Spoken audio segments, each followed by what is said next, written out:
The night after our graduate thesis defense, I broke up with Anya just because I helped Kenji with his resume and not you. She raised an eyebrow and chuckled. I said, yeah. She shrugged. All right, don't regret it. We'd known each other since we were 5, childhood sweethearts.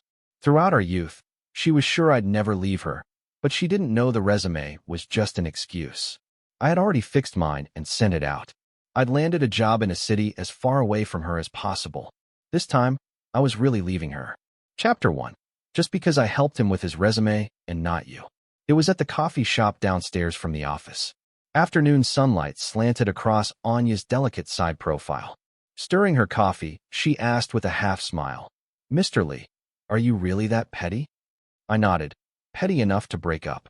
She rested her chin in her hand, her eyes lifting at the corners. How many times is this now? Remember? I paused. She leaned back lazily into the sofa. 8th, 9th, or 10th. Don't be ridiculous, Leo. After more than 10 years, you can't live without me. I shook my head. No one's indispensable. We'll both live. She let out a soft, oh, nodded, and said, all right, just don't regret it. I won't. I stood up and walked out, right into Kenji. He had a document folder tucked under his arm. Anya, the final interview notice from that foreign company just came through. I'm still not confident. Could you help me go over the interview strategy again? Anya didn't respond right away, but her gaze landed on me. If this had been before, I'd have snapped at him right then. What does your interview have to do with Anya? But I was tired of this happening over and over. I turned to leave, but Kenji stopped me. Leo, don't misunderstand. Anya and I are just regular friends. He bit his lip, his expression innocent. No one in my family understands these things. That's why I asked Anya for help. This job opportunity means everything to someone like me who came from a small town. Don't get upset with Anya over something so trivial. She stayed up late helping me with mock interviews. Her voice was completely hoarse afterward. I couldn't help but interrupt. Oh, just friends. And you're practicing at her apartment until 11 every night? Just friends. And when you have a fever, you insist she stays with you at the hospital? Just friends. And every time you buy a new tie, you send her a photo asking if it matches? Just friends. And you always call for help right when she and I are on a date? What are you, an orphan or friendless? Since you know you're just the chauffeur's son and not her real boyfriend, have you completely forgotten what boundaries are? Kenji froze, his eyes reddened instantly. He looked down, shoulders trembling. Leo. Anya stood up, pulled out a tissue, and handed it to him with a sigh. I know you've got a sharp tongue, but could you not use it to bully someone just because he's honest? A tear splashed onto the table from Kenji's face. In the quiet corner of the cafe, his muffled sobs rang out. A grown man bursting into tears just like that. I seriously started to wonder if he even had a dick. Suddenly, everything just felt meaningless. I turned and walked away from that suffocating air. Chapter 2. I went straight to bed after getting home and didn't wake up until late at night. Reaching for my phone, the first thing I saw was a new post from Kenji on his Moments feed. Feeling a bit down, but tried Texas Hold'em for the first time tonight. Lucky hand. Thanks for your patience and not minding a newbie like me. For someone like me who's just a broke kid who grew up buried in books, I finally realized the poker table isn't just for wasting time. It's another kind of battlefield. Attached was a photo of the poker table. A slender, well-defined hand was pushing forward a stack of chips. Next to it was Kenji flashing AV sign, and on the wrist of that hand pushing the chips was the limited edition watch I gave Anya last year. Just then, my phone lit up. A message from Anya. Send me your resume. I'll take a look at it for you. She'd spent 5 full hours playing cards with someone else before remembering me. I stared at her profile picture. It was still the one I took of her at the foot of the snow-capped mountains, where she was smiling freely, boldly. After all these years, she'd never changed it. My finger hovered over the screen for a moment. Then I opened the settings and moved her into the block list. Half an hour later, I went downstairs for a late-night bite. My uncle saw me and asked, "What happened to your eyes?" "They're swollen." I mumbled, "Slept too much, pressed on them." "Graduated now, you deserve a good rest." My uncle slid over a bowl of hot soup. "I still say Anya's a thoughtful girl. Her family pulled some strings and already got her a job at Panda Group right here in town. And you, just to build a future in the same city as her, you turned down out-of-town offers and kept burning the midnight oil learning extra skills. I felt bad just looking at those dark circles under your eyes. I put down my chopsticks. Uncle, actually, I've accepted an offer. It's from one of the top securities firms in North City. He froze for a moment, his surprise tinged with hesitation. But North City? So far. What about you and Anya? I cut him off. I know the difference between career and emotions, I said calmly. Uncle, this opportunity is a stepping stone for me. If my background check clears, I'll be heading out next week. Eventually, my uncle nodded. Just then, my phone buzzed again. It was my best friend Liam inviting me to our graduation blowout party. Go on, have fun. My uncle patted me on the back. You've been holding it together long enough. Time to loosen up. Chapter 3. Half an hour later, I arrived at that well-known club. Liam told me to grab some drinks from the bar first. I was scooping ice into a tray when I heard a familiar voice from a nearby booth. I mean, Miss Chun, we agreed to come out and have fun, but you've been glued to your phone all night. What's up? Got blocked, Anya said casually. By who? That bold who else? My almighty other half, she said with a touch of helplessness. Leo. The person suddenly got it. Honestly, with young Master Lee's temper, who else could ever put up with him but you? Anya let out a soft laugh. I spoiled him myself. What else can I do? Gotta deal with it. What was it this time? Helped Kenji revise his resume. That's it. The person sounded speechless. Young Master Lee's got such a short fuse. But really, we've talked about it privately. If we were picking boyfriends, someone like Kenji would be ideal. Thoughtful, gentle, always putting others first. I didn't listen to the rest. I carried the drinks back to the private room. The moment I walked in, I saw Liam yelling at Kenji, who was apparently working part-time here in a waiter's uniform. Talk about bad timing. We ordered Johnny Walker Black Label, and you brought Jack Daniels. Everyone in our department knows Leo is allergic to Jack. How the hell is he supposed to drink this? Kenji's face turned red. There are too many people tonight. I messed up in the rush. Then fix it. What do you mean can't change it? Kenji spotted me like a drowning man grabbing a lifeline. Leo, I screwed up the order, but this is my second strike tonight.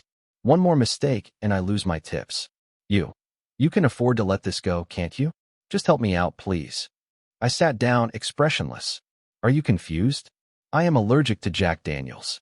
You made the mistake. Why should I pay for it? Did I place the order? It's just a glass of Black Label, 300 something. I'm begging you. We're classmates, right? Just help me this once. His face was awkward. I'm not like you guys. I have to work to pay rent and cover my expenses. Every cent counts for me. If it's so important to you, then why screw up? And if you mess up, why guilt trip others to clean up your mess? My voice was cold and sharp. I'm allergic to Jack. The lighting in here is dim. If Liam hadn't caught it, one sip and I'd be on my way to the ER. The fact that I'm not holding you accountable is already generous. And you expect me to pay the price for your screw-up? Liam chimed in too. Exactly. This is just unreasonable. Kenji was clearly in the wrong, yet he wore the expression of someone deeply humiliated. You rich kids, you just look down on people like us, don't you? He suddenly wiped his face, then grabbed the nearby glasses of Jack Daniels and stormed toward the door, almost colliding with a group of people just walking in. Kenji, someone with sharp eyes noticed. What's wrong? Who upset you? Kenji shook his head but looked toward Anya in the crowd, eyes red. What's going on? Anya walked over. He brought the wrong drink. Liam stepped out and said, We ordered Johnny Walker Black Label. He brought Jack Daniels. Leo is allergic, and instead of fixing it, he tried to make us pay for it. I didn't mean to, Kenji murmured, head bowed. Come on, we're all classmates. Someone tried to smooth things over. You two rich kids really care about a few drinks. A few drinks. Liam scoffed. Do you even know how serious Leo's allergy is? Last time at dinner, his chopsticks touched a bit of Jack Daniels, his throat swelled, and he almost ended up in the ICU. Anya looked toward me in the private room, her brows furrowed just slightly. Did you drink it? I pulled my lips into a smile. Would you prefer that I did? You wish I had, don't you? Well, sorry to disappoint. I'd rather not burden the emergency room. She came closer, her voice softening. All right, but you didn't drink it, so why blow this up? He didn't do it on purpose. If you're mad at me, be mad at me. Don't take it out on him. He's already got enough going on. Miss Chun, Do you really think your reputation is more important than common sense? I shot back. You think I'm doing this despite you? Are you blind or just willfully ignorant? The guy makes a mistake, and now he's the victim. Let it go. Anya. Kenji sniffled, gently tugging at her sleeve. I'll bring them new drinks. I'll forfeit tonight's tips. Just don't make things harder than they already are. He was crying again, this pathetic drama queen. He really was such a damn eunuch. Seeing his fake act pushed my temper over the edge. I shouted, "Who the hell said you could speak? You screw up, and now you're pretending to be the bigger person? Where's your shame?" Leo, Anya's voice dropped low, firm. Now that's enough. Don't go too far. Then she turned to Kenji. Send the Jack Daniels to our table. Bring them a few more black labels. Put it on my tab. No need. I grabbed my jacket. If the lady wants to play saint, she can do it alone. Liam, let's go. Huh. What a temper, someone muttered behind me. Chapter 4. Liam and I walked through the quiet streets in the early morning. Sorry, Leo, he said, a little frustrated. I should have just ordered another drink. Saved you and Anya from fighting again. Why should I be the one to back down? I kept walking. Just because he can cry, we all have to cover for his mistakes. And besides, I stopped and added, I already broke up with Anya this afternoon. Liam walked silently beside me. I asked, What? You don't believe me? He let out a long sigh. Honestly, Leo, no one believes you'll actually break up with Anya. He looked at me and asked, Are you really willing to let her go? That question echoed in my head as I sat in the car on the way home. Really willing?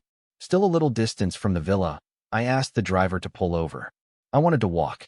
First time I met Anya was right on the street. That year, my parents died in an accident, and I was sent to live with my uncle. On the way, people pointed and whispered, That's the kid. Insisted his parents come back for his birthday. And then on the road, such a pity. They were such a lovely couple. If it weren't for that kid. That night, I avoided everyone and walked to the edge of the man-made lake. Then I jumped in. I wanted to know if my life could bring my parents back. I don't know how Anya showed up, but she clung to me tightly and wouldn't let go. From then on, 5-year-old her followed me everywhere, like she was afraid I'd try to end it again. My parents' death made me dark, volatile. I hated myself and pushed everyone away. I cursed her, shoved her, threw rocks at her. She never got mad. She never left. When the Chun family adults told her to come home, she puffed out her cheeks and said, No. She was the big sister who had to protect her little brother. Idiot. That's what I thought. In elementary school, some kid called me a cursed orphan who killed his parents. Anya rushed in and started swinging at them. He's not parentless, she shouted, her nose bruised, her lips split. Uncle and aunt are his parents now. When the crowd finally left, I looked at her coldly and said, They're not your parents. They will be, she grinned, even though it hurt. Once you marry me, won't they be? Maybe that's when I softened. That day, I reached out and pulled her off the ground. Our little hands clasped, and they didn't let go for over 10 years, until our first year of grad school, when Kenji came to the Chin family. It was the son of Mr. Tanaka, their longtime driver. He'd gotten into our university's graduate program and moved in with his dad. The first time I sensed something was off was on Anya's birthday. I had brought a gift and snuck into her apartment to surprise her, hiding in the closet by the entrance. She came in with Kenji. Anya, happy birthday. I made this model myself. It's based on your family's old estate, he said shyly. It's probably not as fancy as what Leo got you, but I spent several nights working on it. Thank you. It's the thought that counts, Anya said. I felt a surge of rage. I pushed open the closet door and walked out. What do you mean, not as fancy as Leo's? You give your gift, fine, but why compare it to mine? Because it's expensive, it doesn't count as heartfelt. I didn't mean it that way. He was startled when he saw me, face flushing red as he stammered. Anya escorted him out. What are you mad about? She said, closing the door and smiling at me. I don't like him. His family's in a tough spot. His mom's sick and his dad barely makes enough driving. Getting into our school wasn't easy. Uncle asked me to look out for him. He said, just for 3 years. But those 3 years became the source of most of our fights. Kenji always managed to show up whenever Anya and I had time alone. Sometimes it was with a thesis he needed help with. Other times his laptop had suddenly broken, or he'd be sick and in need of care. And whenever I got annoyed, he'd lower his head and stay silent. To everyone else, it looked like I was bullying him. Even Anya thought I was making a fuss over nothing. It's just a small favor. What's the big deal? I don't even like him. Why are you so jealous? But something about him just rubbed me the wrong way. He'd call right when Anya and I were celebrating a big project win, saying his pipes had burst at home and he was panicking. Could she please come help? He'd suddenly have acute gastritis and ask Anya to take him to the hospital while I sat alone in a restaurant we'd booked over an hour ago. He'd ask Anya to help him revise his thesis every night online, even once when I was standing at the study door and neither of them even noticed me there. Everyone told me to chill out. He's having a hard time. It's just helping. But I couldn't get over that feeling deep in my gut. I'd argued with her, given her the silent treatment, even broken up with her. But after every breakup, I'd toss and turn in bed, unable to sleep, then pathetically go crawling back, even trying to change to be more understanding. Liam was right. I couldn't let her go. I just couldn't.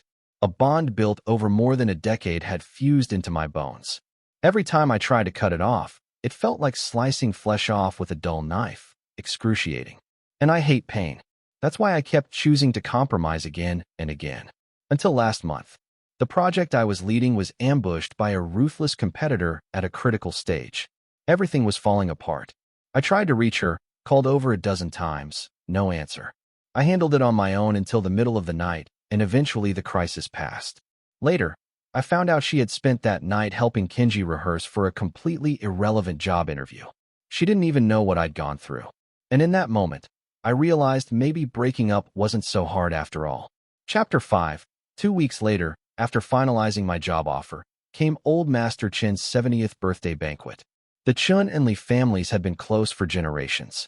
Even though Anya and I had broken up, the old men had always been kind to me. There was no skipping his birthday. What I didn't expect was that Kenji would be there too. The seat next to Anya had always been mine, but this time I didn't sit there. I walked straight to the opposite side of the table. After helping his father set out the fruit platters, Kenji slipped naturally into the seat beside Anya, my old spot. When I came back from giving my birthday wishes to old Master Chun, I found Anya had moved to sit next to me. Still mad, she rested her chin in her palm, her eyes teasing. It's been 2 weeks. Why the silent treatment this time? I sat down calmly and said, Anya, we broke up. You agreed to it too. She let out a light laugh. Unbelievable. Fine. Then tell me, how long are you planning for this breakup to last this time? I ignored her. The banquet began. After old Master Chin blew out his candles, the elders started chatting about the three of us and our future plans. Kenji's resume for that investment bank final interview, thank heavens for Anya's edits, really made it shine. And now he's got the offer right downstairs from Anya's head office. Mr. Tanaka chimed in proudly. Kenji smiled sheepishly.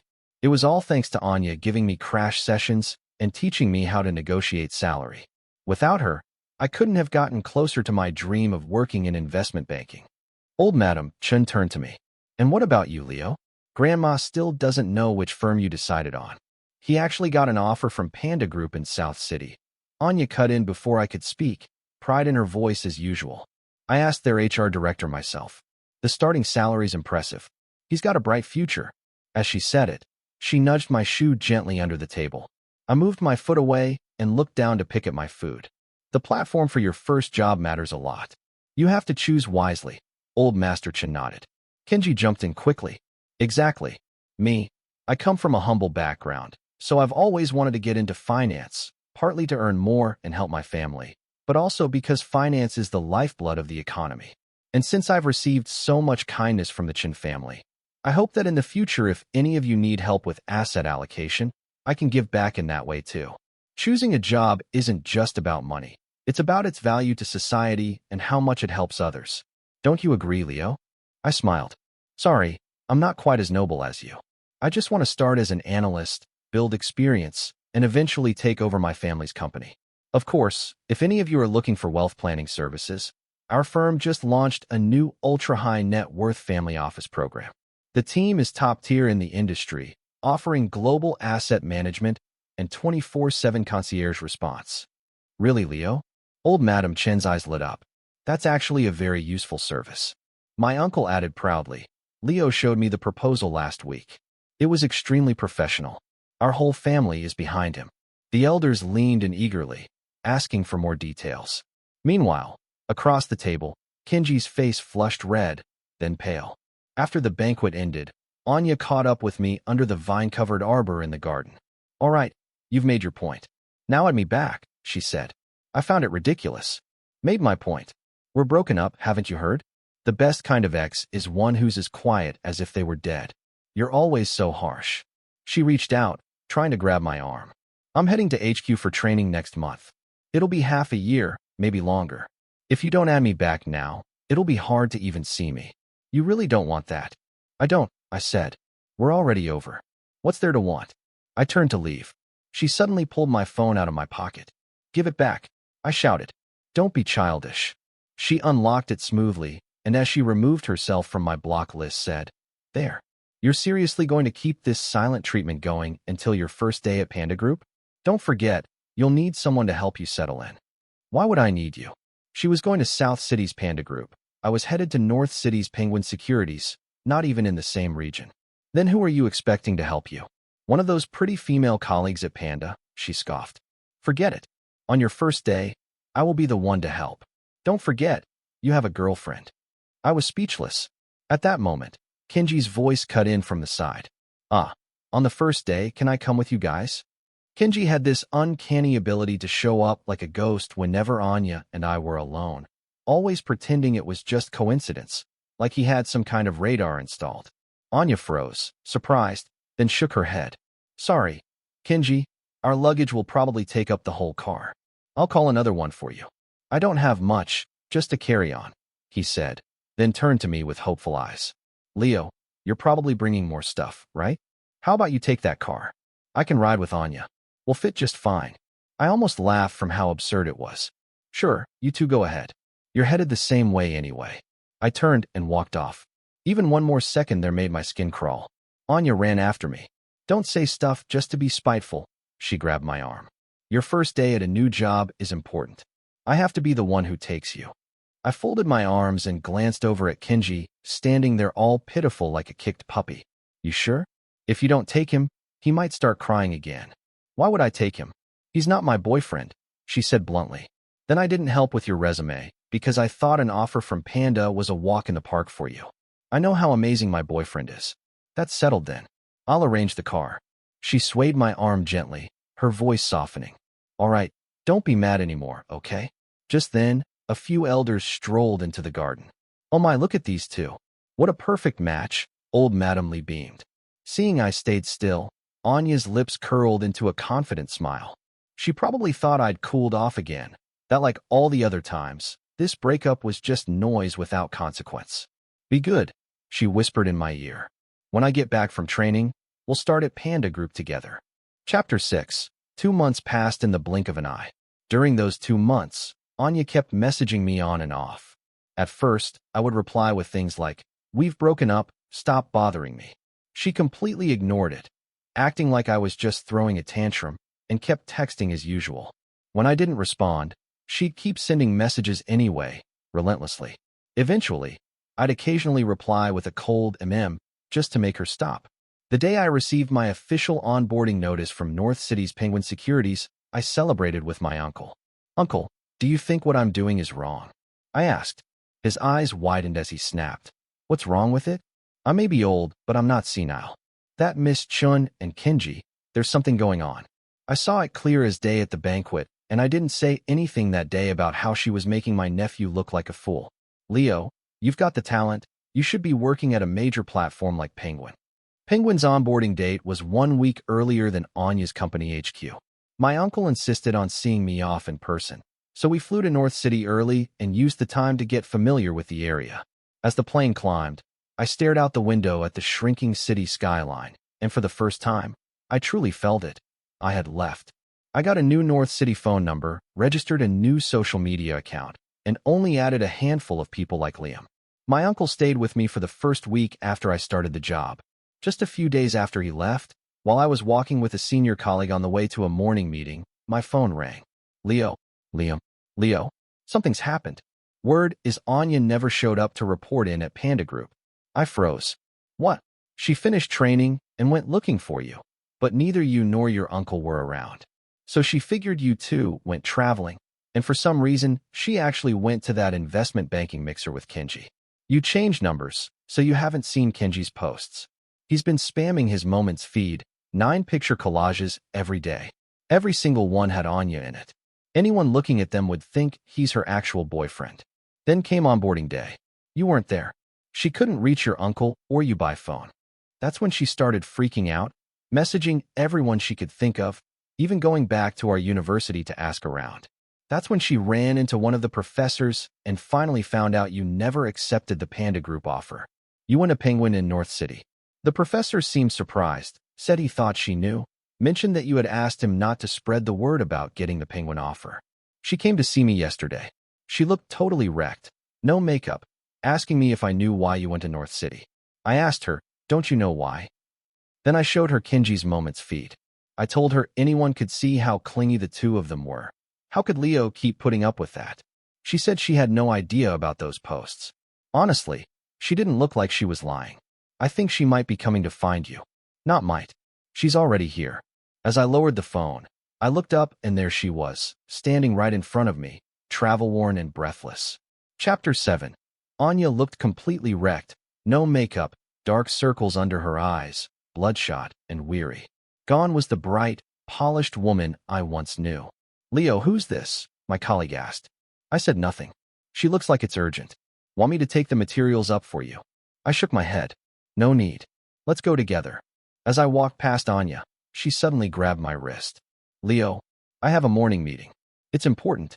I brushed her hand off and said coolly, if there's something to say, we'll talk afterward. Then I followed my colleague into the elevator. 20 minutes later, I came back downstairs.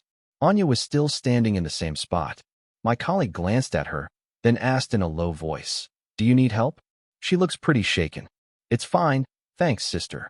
Bye, I replied with a smile. She's an old friend. She nodded. Let me know if you need anything. I brought Anya to a tea house downstairs from the office. We sat by the window. I need an explanation. Her voice was hoarse. We broke up, I replied. She stared at me, her gaze unrelenting. Because I helped him with his resume? Let's say that's why. Do you even realize what kind of decision you've made? We agreed to build our future here in this city, and now you just up and leave without saying a word? Leo, what do you even take me for? Take you for what? A joke? An ex? I said calmly. And since you're an ex, where I work isn't your concern anymore. Why? Her voice rose. You've fallen for someone else? That woman from earlier. I let out a short laugh. Wow, Anya, after hanging around Kenji long enough, you've really picked up the art of flipping the script, haven't you? I stood up. If you're here to accuse me, throw a tantrum, and blame me for the breakup, then there's nothing left to say. I picked up my briefcase and turned to leave, but she grabbed my wrist with all her strength. Her whole body was trembling. 18 years. 18 years. She lifted her head, eyes bloodshot. All because of a resume? That's your excuse for walking away? You were tired of me all along, weren't you? You just wanted to ditch me. Admit it, Leo. How could you be so cruel? After everything, you just cut me off like it meant nothing. Did you even have a heart? Do you know what I thought about every day during training? Once we both settled down, I'd buy a place in South City. We'd finally have our own home. We'd go to work together in the mornings, spend weekends furniture shopping, curl up on the couch watching movies. We'd both shine in our own careers, and then we'd get married. I even went to the banking mixer because I heard some Panda Group execs would be there. I wanted to help clear the path for you. You know what I was doing the few days you were flying to North City for your job? I was researching all the housing options in South City that would suit us, and while I sorted through all those listings, all I could think was, her eyes were frighteningly red. When I picked you up on your first day, I'd give you this surprise. You'd be so happy, you'd jump for joy. I was planning our future like an idiot, Leo. And you? What the hell were you doing? Did it feel good, leading me on like that? Did it make you happy? I looked at her quietly. All I saw was heartbreak, resentment, disbelief, shattered pride. I sat back down across from her. Anya, I said, do you know why I started pushing that family office project the second I got the Penguin offer? Chapter 8. She froze. On the night of May 15th, my uncle went out of town for a business trip and my aunt took a leave to visit her hometown.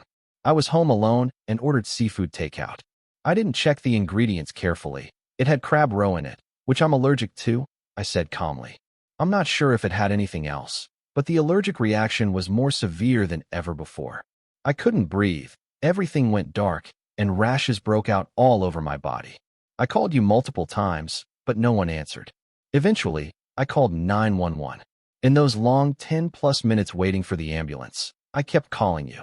When the ambulance arrived, I practically crawled to open the door. Anya's pupils suddenly contracted. When they lifted me onto the stretcher, I honestly thought I wasn't going to make it. As the ambulance wailed past your apartment building, I wished so badly that you'd see it, that you'd be with me. I've always been afraid of hospitals. That night, I thought of my parents. I didn't want to die alone in a hospital. I was shaking so hard they had to physically restrain me.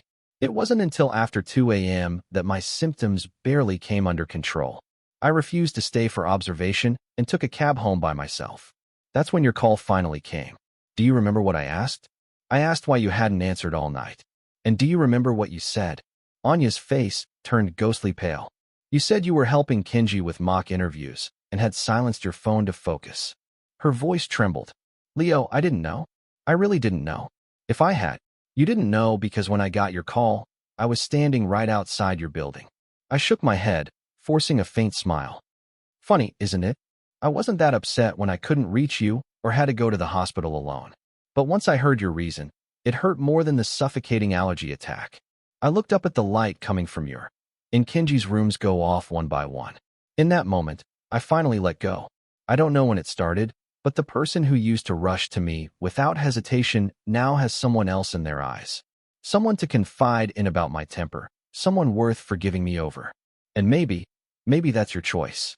I could never be as gentle and considerate as Kenji. No matter how much noise I make, it's meaningless now. This play of ours, of the three of us, it's time to take the final bow. Anya stared at me blankly, as if all her strength had been drained. So those last 2 months before graduation, you'd already decided to leave? Yeah, I smiled faintly. And you didn't even notice. I'd been reaching out less.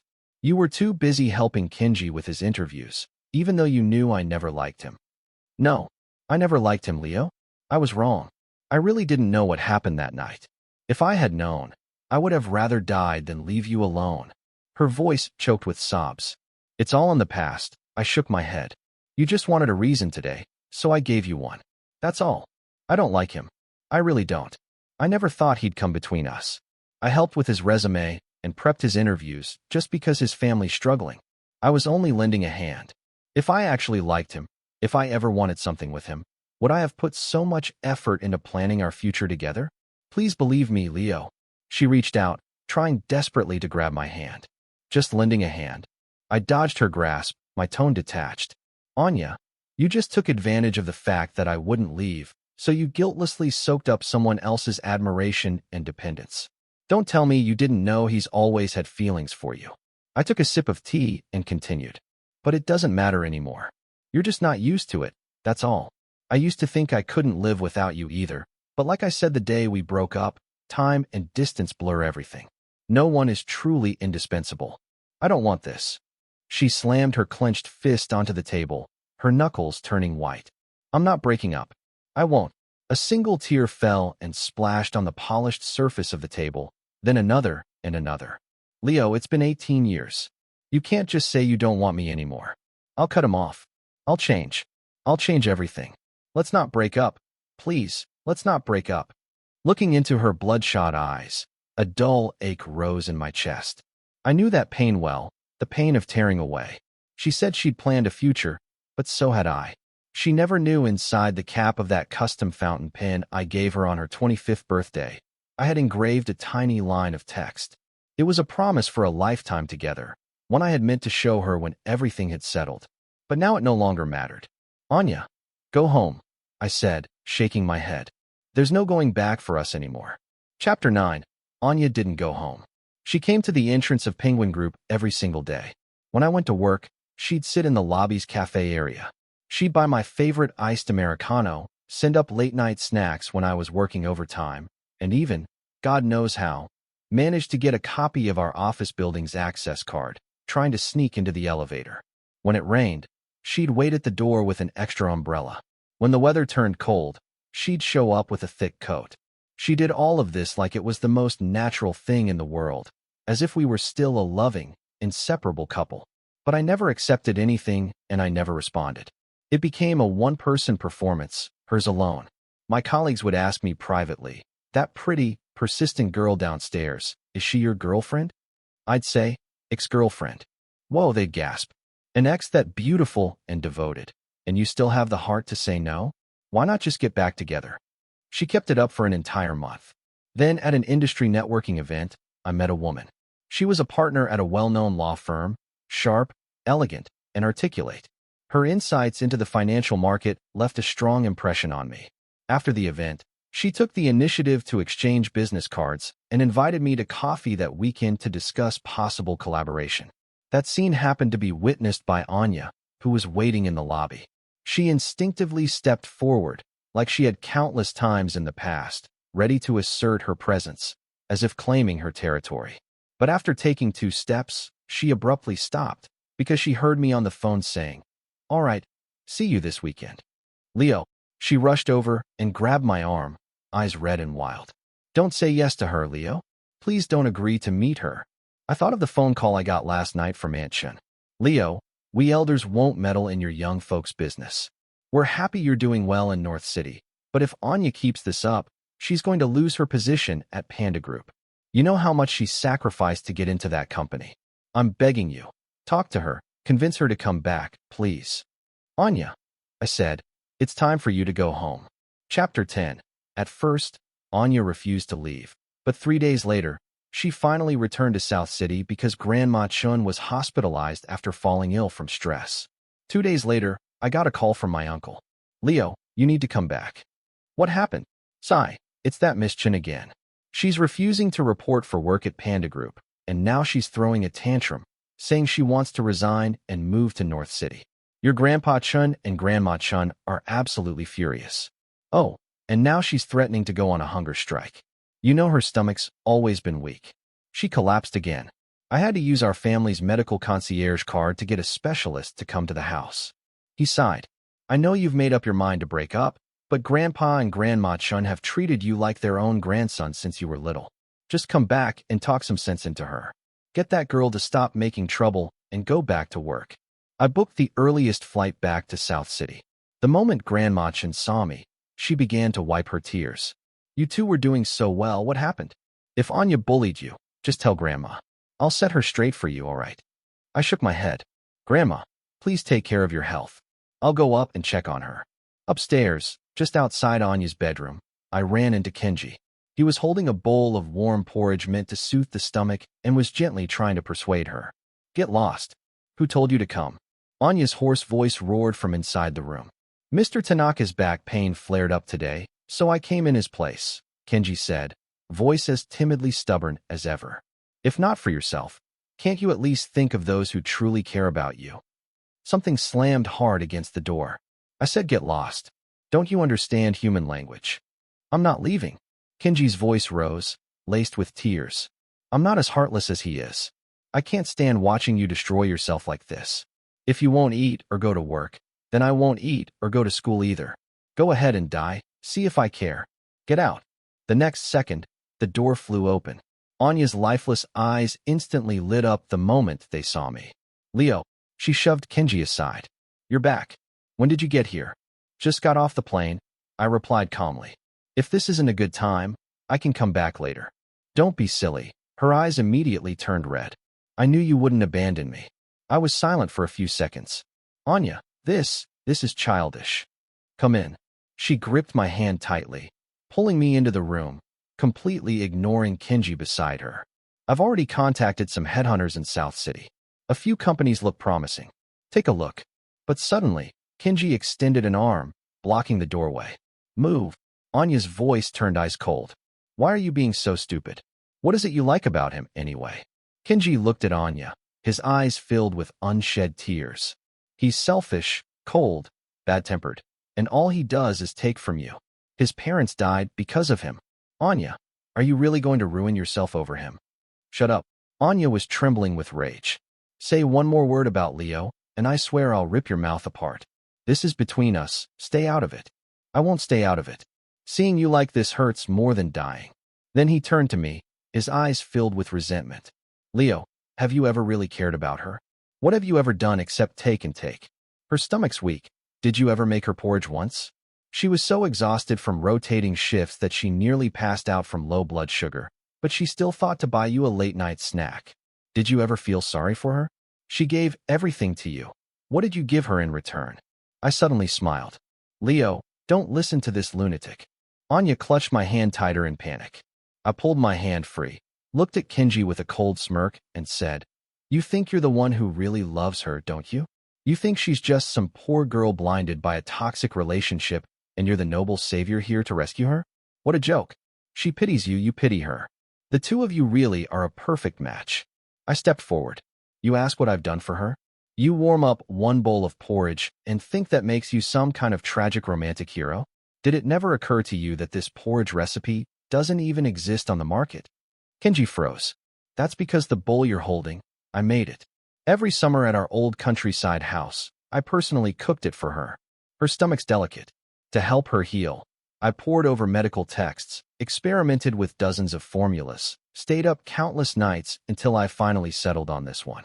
It's obscure, no factory would produce it, and I didn't trust outsourcing it anyway. So every summer, I did it myself. I picked the best rice, the most authentic medicinal herbs. I stood by the clay pot and simmered it for half a day. Do you know how suffocating a kitchen gets in the middle of summer? You only see the polished version of her, the prestigious degree, the glamorous look. But did you know that in her second year of grad school, the pressure from her project was so overwhelming that she had sleepless nights, even thoughts of giving up? I'm the one who found her a therapist. I stayed up chatting with her when she couldn't sleep. I dropped everything to take her into the mountains for a week when she couldn't bear to face people. My voice was ice. I never planned to tell you any of this, but seeing your self-righteous savior complex just disgusts me. Yes, Anya and I broke up, but who the hell are you to question what I gave her? Kenji stared at me, lips trembling, utterly speechless. Get out, Kenji. Anya's voice was sharp as ice. Don't make me call security. Then what about me? He collapsed onto the floor, looking up at her like a drowning man grasping at a final straw. These 3 years, everything we've shared, day in and day out. Anya, are you saying you never felt anything for me? No. Anya replied, firm and resolute. If I gave you the wrong idea, I'm sorry. But if I had known helping you would cost me Leo, I'd rather never have met you. He stared at her in a daze for a long moment. He didn't move. Then finally, covering his face, he turned and ran down the stairs in a stumble. Chapter 11, Clatter. In his panic, Kenji knocked over the delicate pen stand on Anya's desk. The custom fountain pen I gave her on her 25th birthday, engraved with a vow for the future, rolled to the ground, the cap and body separating. She scrambled to pick it up, but the moment her hand grasped the pen body, she froze. Inside the cap, the line of carefully hidden micro-engraved words glinted clearly under the light. To my Anya, may the rest of my life write each chapter of our future together. Leo. Anya sank to her knees on the carpet, her hands trembling as she picked up the cap. Holding it to the light, she carefully rotated it, reading the even smaller inscriptions engraved along the inner rim, lines that could only be seen when turned just right. The first, Anya, happy graduation. I gave everything I had to get closer to your future. My reward, will a kiss be enough? The second, sweetheart, you've worked hard this year. Boyfriend sounds a little worn out now. Interested in something more permanent, like calling me husband? The third, today's the day we move into our new home. Tell me, what color flowers did you choose for the balcony? The fourth, fifth, Anya, I just found a gray hair. No laughing. Next life, let me meet you first, okay? And finally, Anya, if you're reading this, it means we really did spend a lifetime together. Your ticket to the next life, officially stamped. She clutched the pen, sobbing uncontrollably. I'll go to North City and find a job, she said, looking up through tear-filled eyes. Leo, once I'm settled, give me a chance, please. I shook my head. Anya, do you remember the first day I returned to South City, when you waited for me downstairs? That day, I had just finished an important conference call. It was about a long-term overseas assignment, part of a cross-border merger and acquisition projects. She went still. Yesterday, I got the official notice. I've been approved. I'm relocating to London next month. The light in her eyes instantly went out. Even if you go to North City, I won't be there. Is it because you want to get away from me? Her voice shook. Do you really hate me that much? I shook my head. No. I sat down on the carpet beside her, looking out at the sunset sinking beneath the horizon. It's because going to North City made me realize the world is so much bigger than I thought. And once I got through the pain of our breakup, I found that even alone, life can still be beautiful. I want to go further. I want to see more. So I seized this opportunity. I turned to her. Anya, you can too. Even without me, your life will still shine. No, it won't. Not without you. She sobbed, like the sky had collapsed. Leo, 18 years. My whole life plan was built around you. I was stupid. I was awful. You said it. You said you didn't like him. You said it. Yes, I did. But life doesn't offer a rewind button. That day, the last rays of sunlight vanished below the horizon, and her tears didn't stop. Maybe at last she understood what kind of resolve it took for me to walk away from these 18 years of love. Chapter 12. I returned to North City and threw myself into new work and overseas assignment preparations. I like the open sky and fast-paced life of North City. Here, autumn was high and clear, and in winter, the wind was fierce, but the heating warm. Anya eventually reported in at Panda Group, but she declined all unnecessary social events and flew to North City every weekend without fail. She never disturbed me. Sometimes she'd just stand from afar outside my office building. Sometimes she'd sit an entire afternoon in the cafe across from my apartment. She came every week, so of course she saw how well I was thriving here. But in this vibrant life, there was no trace of her. I knew she was hoping I'd change my mind. Gradually, new faces appeared in my life. Colleagues who appreciated my work, peers who took the initiative to connect. They'd invite me to play ball, discuss industry trends, and explore collaboration opportunities. Every time Anya saw me laughing and chatting with someone as I left the building, her fists clenched tight and her eyes turned red. But she had no ground to interfere. She did text me, shared her longing, her regret. I replied politely but distantly. If I knew there was no going back, then I shouldn't give her any illusion. Otherwise, before I left the country, with my assignment paperwork all approved, I made a brief trip back to South City. Liam told me Kenji had been let go from that investment bank. Anya found out he'd been spreading rumors and cut him off. She even posted a public statement in their elite circle's internal forum, making it crystal clear. Said she had only one true love, her childhood sweetheart, Leo, now building a career in finance. Liam whistled. It caused quite a stir in their circle. Kenji became a joke. Everyone said he was just a toad lusting after a swan. He couldn't take the hit, started messing up at work, made a rookie accounting error that nearly cost a client a fortune. The firm's cutthroat. They let him go without blinking. I answered flatly. He never had a strong foundation. That job came from a resume Anya polished and mock interviews she ran for him. The real world is ruthless. You can't fake it forever. My uncle had mentioned it too. Apparently, Kenji and his father went to the Chun family demanding compensation. Uncle Chun called the police on the spot. Liam continued. At the New Year class reunion, Anya showed up. Didn't see you. Chloe, she looked totally out of it. Honestly, she's nothing like the goddess she used to be. So thin she's unrecognizable. Totally lost her glow. Men, you really did take too good care of her before. Before I left, I saw Anya one last time at the airport. She was so thin she could barely fill out the trench coat we had once picked out together. I almost didn't recognize her. My stomach, the old problem. I've been hospitalized for a while. She forced a smile, her face pale as paper. Oh, I said, pausing. I've written out the porridge recipe and detailed prep instructions. Send it to Aunt Chun. But she's busy too. You might want to consider signing up for private medical services. I can recommend a good one. She shook her head bitterly. This is what I deserve. I brought this on myself.